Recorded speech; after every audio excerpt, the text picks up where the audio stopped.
రావాపురం గ్రామ ప్రజలకు మరియు ఓటర్ మహాశయులకు ముందుగా నా నమస్కారాలు.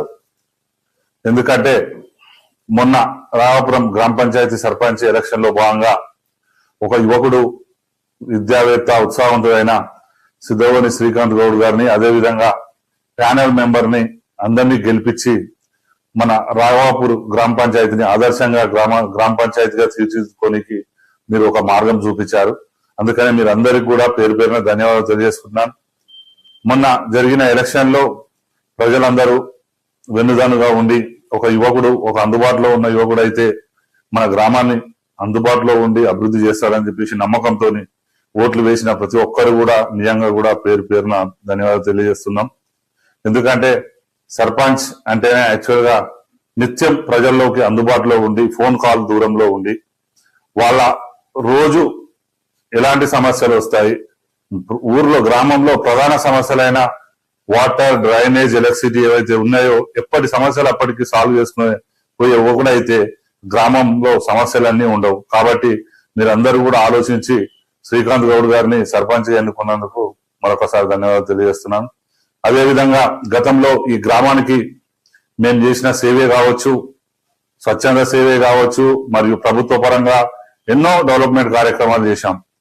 మేము స్వచ్ఛందంగా మేము సొంత డబ్బులతో కూడా గ్రామంలో పేదవాళ్ళు ఎవరైనా చనిపోతే వాళ్ళకి సాయం చేయడం, పేదవాళ్ళ పెళ్లిళ్ళకు సాయం చేయడం, ఏదైనా యాక్సిడెంట్లు అవి ఇవి హాస్పిటలైజ్ అయితే వాళ్ళకి సాయం చేయడం, మరియు ఇక్కడ గ్రామంలో దేవాలయం నిర్మాణంలో కావచ్చు ప్రధాన పాత్ర పోషించాం.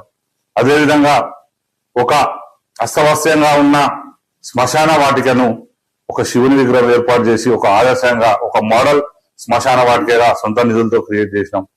అదేవిధంగా ఎస్సీ శ్మశాన వాటికకి దహన వాటిక దింపుడు గల్లెం లేకపోతే అక్కడ కూడా సొంత నిధులతో దహన వాటిక దింపుడు గల్లెం అక్కడ కూడా ఏర్పాటు చేయడం జరిగింది. ఇలా చెప్పుకుంటూ పోతే ఎన్నో కార్యక్రమాలు ఈ గ్రామానికి ఈ గత 15-20 సంవత్సరాల రాజకీయ చరిత్రలో ఎన్నో గడప గడపకు ఎన్నో సేవా కార్యక్రమాలు చేశాం. ఈ సేవా గుణాన్ని చూసి ప్రజలందరూ ఆదరించి ఓట్లు వేశారు. యాక్చువల్ గా మొన్న ఎలక్షన్ లో జరిగింది ఏంటంటే మొదటి నుండి కూడా గ్రామంలో ఒక ఇంతకు ముందు జరిగిన ఎలక్షన్ విధంగా కాకుండా ఒక డిఫరెంట్ ఎలక్షన్ ను తీసుకెళ్లారు. ఎందుకంటే ఈ అబ్బాయి ఊళ్ళో ఉంటాడు కానీ డబ్బులు లేవు, ఈయన ఏం చేయలేడు, బయట నుంచి వచ్చిన వాళ్ళ దగ్గర డబ్బులు ఉన్నాయి, డబ్బులతో రాజకీయం చేసి మిమ్మల్ని ఉడగొడతారని చెప్పేసి ప్రతి ఒక్కరు కన్ఫ్యూజ్ చేసి భయభ్రాంతులు క్రియేట్ చేశారు. అయినా కానీ మేము ధైర్యం సడలించుకోగా ఎట్టి పరిస్థితుల్లో మా సేవను చూసి మేము మా అభ్యర్థి యొక్క చరిత్రను చూసి గతంలో 2 పర్యాయాలు వార్డు మెంబర్ గా చేశాడు. అవన్నీ చూసి కంపల్సరీ గ్రామ ప్రజలు ఆదరిస్తారని చెప్పేసి మేము డిసైడ్ అయ్యి ఎలక్షన్ లో పోవడం జరిగింది. ఎలక్షన్లు పోయిన తర్వాత గెలుపోవటం, యాక్చువల్ గా రాజకీయంలో గెలుపోవటంలో సహజం. గెలిచిన వాళ్ళు ఆనందపడతారు, ఓడిన వాళ్ళు బాధపడతారు. ఆ బాధ ఒక సాంప్రదాయబద్ధంగా ఉండాలి. ఒక ప్రజాస్వామ్యంలో ఎన్నికల్లో నిలబడిన తర్వాత ఎవరైనా తనకు సంబంధించిన అభ్యర్థిని గెలిపియాలి, మా ప్యానెల్ గెలవాలని ప్రతి ఒక్కరికి ఉంటది. ఆ ప్రయత్నంలో ప్రతి ఒక్కరిలో ఎలాంటి ప్రయత్నాలు అవన్నీ చేశాం. డబ్బులు వెదజల్లుకుంటూ డబ్బుల రాజకీయం చేసుకుంటూ విచ్చలవిడిగా డబ్బులు ఖర్చు చేసి మమ్మల్ని భయభ్రాంతులకు గురి చేశారు. అయినా మేము అధైర్యపడలేదు. మా క్యాండిడేట్ ఒక మంచితనమే, మేము చేసిన సేవా కార్యక్రమాలు మమ్మల్ని గెలిపిస్తాయని చెప్పేసి ముందుకెళ్ళాం. మీరు చూశారు అక్కడ ఎన్నికల్లో బాగా పోటాపోటీగా 5 వార్డు మెంబర్లు మాకు, 5 వార్డు మెంబర్లు వాళ్ళకు రావడం జరిగింది. సర్పంచ్ కి క్రాస్ ఓటింగ్ జరిగి మొదటి రౌండ్ లో 26 ఓట్ల మెజార్టీ, రెండో రౌండ్ లో వాళ్ళకి 23 ఓట్ల మెజార్టీ, అంటే 26 - 23 చేస్తే 3 ఓట్ల మెజార్టీతోని విజయం సాధించిందని చెప్పేసి రిటర్నింగ్ ఆఫీసర్ ప్రకటించడం జరిగింది. ఆ ప్రకటించిన తర్వాత వాళ్ళందరూ కూడా అట్టి విజయాన్ని ఒప్పుకొని బయటికి వచ్చి తర్వాత ఏం జరిగిందో తెలియదు. ఆ రోజు నుంచి మాకు ఈ కౌంటింగ్ మీద నమ్మకం లేదు, ప్రజాస్వామ్య ఎలక్షన్ల మీద నమ్మకం లేదు, మాకు ఈ అభ్యర్థి గెలుపు మీద నమ్మకం లేదు, దొంగోట్లు వేసిరని చెప్పేసి మా మీద అసత్య ప్రచారాలు స్టార్ట్ చేశారు. ఎందుకంటే మీరు ఒకటి చూడండి, వాళ్ళు చేసే అసత్య ప్రచారంలో మొదటిది ఒకటి, మేము 7 ఓట్లతోనో 10 ఓట్లతోనో గెలవగానే వీళ్ళు రీకౌంటింగ్ పెట్టి తర్వాత కాంగ్రెస్ అభ్యర్థి గెలిచిండని చెప్పేసి ప్రచారం చేశారు. మీరు ఒకసారి అబ్జర్వ్ చేస్తే తెలుస్తుంది. ఎందుకంటే రీకౌంటింగ్ పెట్టిన వాళ్ళు ఎవరు, మా అభ్యర్థి గెలిచిండు 3 ఓట్లతో కాబట్టి మీరు రీకౌంటింగ్ పెట్టిరు. కాబట్టి ఇది గ్రహించగలరు ప్రజలు, ముఖ్యంగా ఇది గ్రహించాలి. ఇంకోటి, ఏదో అసత్యంగా ఒక అధికారి ఒక పంచాయత్ సెక్రటరీ పైన అవాండాలు వేసి ఆమె అమ్ముడు పోయింది, అది సాధ్యమా? అంటే మీరు గతంలో కూడా ఇంత ముందుకు ఇలానే చేసి సర్పంచ్ ఎలక్షన్లకు మీరు వెళ్ళారా? మాకు ఆ సాంప్రదాయం లేదు. మేము ఎప్పుడైనా ప్రజల్లో మేము చేసిన సేవా కార్యక్రమం నమ్ముకొని మేము రాజకీయాలకు పోయినాం, మేము గెలుపు తీరానికి చేరినాం. అది కొద్దిపాటు మెజార్టీ కావచ్చు. యాక్చువల్ గా మేము 100-150 పైచీలకు ఓట్లతో గెలిచే వాళ్ళం. కానీ మీ విపరీతమైన డబ్బు ఖర్చు పెట్టడం, భయభ్రాంతులకు గురి చేయడం వల్ల కొందరు ఓటర్లు లొంగిపోయి ఓట్లు వేయడం జరిగింది. అయినా మేము బాధపడతలేం. మేము గతంలో కూడా జెడ్పీటీసీ ఎలక్షన్ లో నిలబడ్డాం. మేము ఓటమి పాలైనా కానీ దాన్ని చిరునవ్వుతో స్వీకరించినాం. ఒక ఓటమి గెలుపుకు పునాది అని చెప్పేసి మేమందరం కూడా దాన్ని హ్యాపీగా తీసుకొని ఓటమినే మనం ఒక లెసన్ గా భావించి ఇంకా ప్రజల్లోకి వెళ్లి ప్రజలతో మమేకమై నెక్స్ట్ ఎలక్షన్ లో మేము గెలుస్తామని చెప్పేసి మేము పోయినాం. మా ఎంబటి రాపుర గ్రామ ప్రజలు ప్రతి ఎలక్షన్ లో కూడా మమ్మల్ని ఆదరించుకుంటా మాకు ఓట్లు వేసి గెలిపించుకుంటూ వచ్చారు. ఈసారి కూడా పంచాయతీ సర్పంచ్ ఎలక్షన్ లో కూడా మా ఎంబటి మోస్ట్ ఆఫ్ ద పీపుల్ గ్రామ ప్రజలు మా ఎంబటి ఉండి మా సర్పంచ్ అభ్యర్థిని గెలిపించారు. మీరు ఒకటే గ్రహించాలి, ఫస్ట్ పోటీ చేయాలన్నప్పుడే ఓటమినైనా ధైర్యంగా స్వీకరించేది ఉంటేనే మీరు ఎలక్షన్లకు రావాలి. ఎందుకనగానే ఓడిపోగానే ఏదో ప్రజల్లో కన్ఫ్యూజ్ క్రియేట్ చేసి వీళ్ళు అధికార పక్షాన ఉన్నారు, వీళ్ళు ఎలక్షన్ ను కౌంటింగ్ ను తప్పుదోవ పట్టించారు అది అన్నారు. ఒకవేళ అట్లా తప్పుదోవ పట్టించుంటే మన కాన్స్టిట్యున్సీలోనే బీఆర్ఎస్ వాళ్ళు 2 ఓట్లు 3 ఓట్లతో గెలిచిర్రు, వాళ్ళు గెలిచే వాళ్ళ మిమ్మల్ని సూటిగా ప్రశ్నిస్తున్నా. ఒకవేళ ఆ 2-3 ఓట్లు కూడా మేము ఆడ క్రియేట్ చేసి మా అభ్యర్థి గెలిచేటోళ్ళు కదా, మా స్వయాన మా ఎమ్మెల్యే ఉన్న ఊర్లలో కూడా కొన్ని కాన్స్టిట్యున్సీలలో అభ్యర్థి ఓడిపోవడం జరిగింది. మరి వాళ్ళు చేయాలనుకుంటే చేయలేరా? ఇవన్నీ అసత్య ప్రచారాలు మానేయండి. ఎందుకంటే ప్రజలు కూడా ఉట్టినే మీరు చెప్పే కళ్ళబొల్లి మాటలకు నమ్మే పరిస్థితిలో ఎవరు లేరు. వాళ్ళకు ప్రజాస్వామ్యం ఏంటో తెలుసు. ఈ రోజుల్లో కౌంటింగ్ సెంటర్ లో ప్రతి కౌంటింగ్ కూడా వీడియో తీస్తున్నారు. టోటల్ వీడియో ఫుటేజ్లు వాళ్ళ దగ్గర ఉంటాయి. మీరు ఇప్పుడు ప్రజాస్వామ్య విధంగా మీరు కంప్లైంట్ చేశారు, రేపు పొద్దున కోర్టులో కేసు వేసినా లీగల్ పోయినా ఆ కౌంటింగ్ వీడియోస్ అన్ని మీకు బయటకు వస్తాయి. అప్పుడైనా ప్రజల్లోకి తెలుస్తుంది నిజమేంది, అబద్ధం ఏంది, సత్యం ఎక్కడ వైపు ఉంది, అసత్యం ఎక్కడ వైపు ఉంది అని.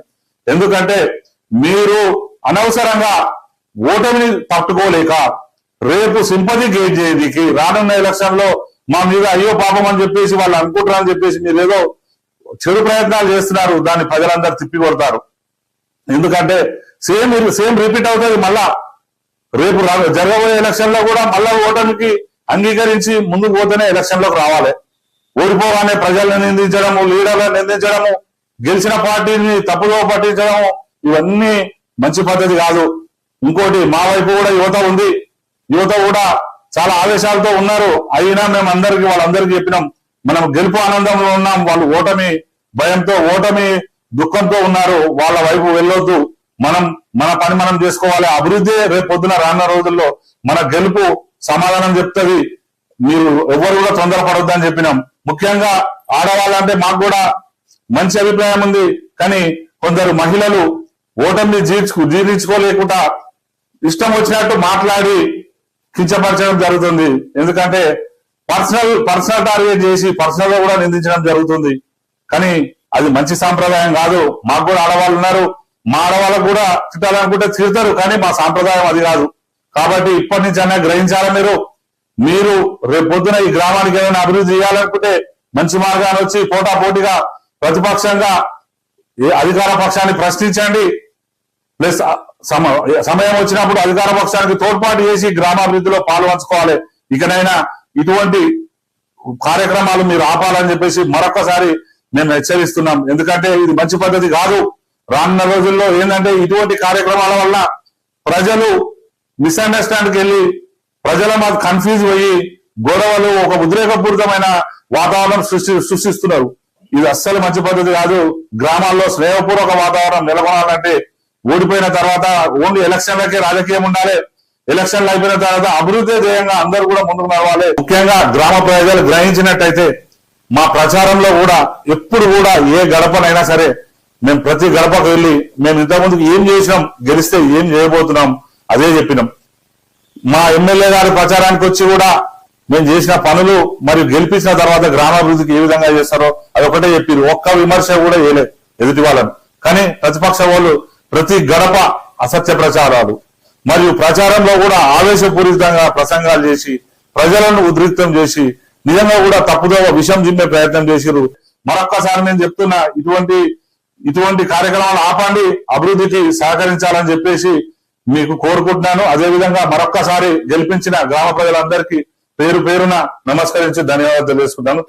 రాఘవపురం గ్రామ ప్రజలకు నమస్కారాలు.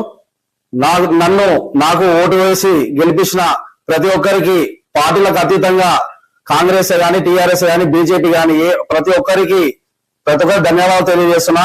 ఈ రోజు నేను గెలిచినా గానీ నాకు తృప్తి లేకుండా అయిపోయింది. ఎందుకంటే నా మీద అనవసరంగా ప్రచారాలు చేస్తున్నారు, దొంగోట్లతో గెలిచినా అని ప్రచారం చేస్తున్నారు. అవన్నీ నిందలు, తప్పు నిందలు.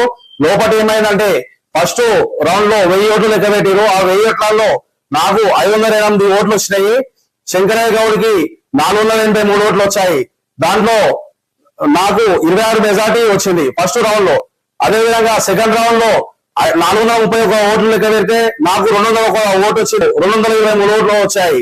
దాంట్లో 23 మెజార్టీ శంకరయ్య గౌడ్కి వచ్చింది. 26 ఫస్ట్ రౌండ్ లో 26 వచ్చింది కాబట్టి సెకండ్ రౌండ్ లో ఆయనకు 23 మెజార్టీ వచ్చింది. 26 - 23 3 మెజార్టీ తోటి బయటపడ్డా. దానికి వాళ్ళందరూ నిందలేసి కరెంటు పోయిందని అనవసరంగా ప్రచారం చేస్తూ అవన్నీ నమ్మకండి, అవన్నీ వేస్ట్ మాటలు. దొంగ ఓట్లు కలిపిరని, 3 ఓట్లు కలిపిరని నిందలేస్తారు. అవన్నీ దుష్ప్రచారం, నా మీద నిందలేయడం తప్ప అన్ని అబద్ధాలే మాటలేవాలి. ఒక్కటి కూడా నిజం లేదు దాంట్లో. ఆయన నేను గెలిచినాక ఆయన సైన్ చేసి బయటకు వెళ్ళిపోయడం జరిగింది. నాకు సెకండ్ ఇచ్చి వాళ్ళు బయటకు వెళ్ళినాకనే అన్ని గ్యాంబ్లింగ్ చేసి తప్ప లోపల మాత్రం ఎలాంటి మ్యాటర్ జరగలేదు. ఆయన సైన్ చేసి ఫ్రీగా సెకండ్ ఇచ్చి నాకు వెళ్ళిపోయాడు. గ్రామ ప్రజలారా, ఇలాంటి అసత్య ప్రచారాలు ఎవరు నమ్మకండి. నా మీద నమ్మకంతో నాకు ఓటు వేసి గెలిపించిన ప్రతి ఒక్కరికి ధన్యవాదాలు తెలియజేస్తున్నాను.